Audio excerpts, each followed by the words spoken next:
माननीय हमारे पूर्व महापौर हमारे प्रबोध मीन जी, इनके नेतृत्व में आप लोगों ने देखा है कि भारतीय जनता पार्टी की सरकार जब थी तो इनके नेतृत्व में कितना विकास किया है।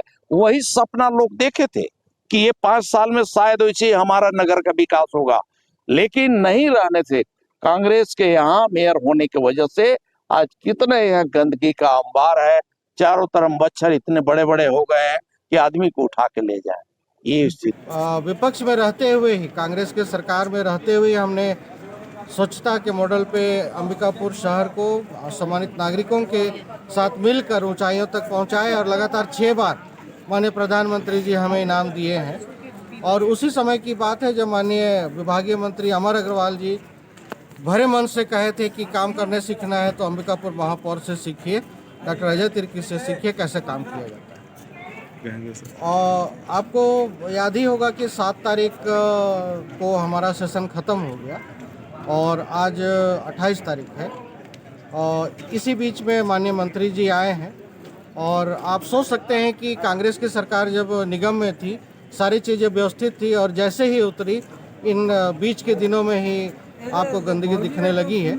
और नगर निगम के लिए महापौर पद के लिए लगातार तीसरी बार कांग्रेस ने आप पर भरोसा जताया। किन मुद्दों को लेकर आप जनता के बीच जाएंगे और क्या खास रहेगा सर इस बार चुनाव में? और सबसे पहले तो शीर्ष नेतृत्व को धन्यवाद करना चाहूँगा और पार्टी को और माननीय महाराज साहब ने हमें पुनः विश्वास जताया है और हम लोग की और ज़्यादा जिम्मेदारी हो गई कि इस विश्वास को हम बना के रखें और विकास के मुद्दों के साथ शहर को और हम क्या बेहतर तरीके से विकास कर सकते हैं।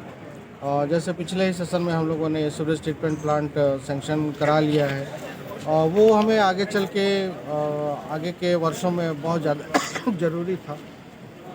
अमृत मिशन जो हम लोगों ने पूरा किया, अधोसंरचनात्मक जो विकास है उस पर हम लोगों ने काम किया और जो बीच में सड़कें थोड़ी सी ख़राब थी उन सबको भी व्यवस्थित किया है और NH और PWD की सड़कें भी जो ख़राब हैं उसके लिए भी कांग्रेस परिवार ने आंदोलन किया और कम से कम उस पर कुछ काम हुआ।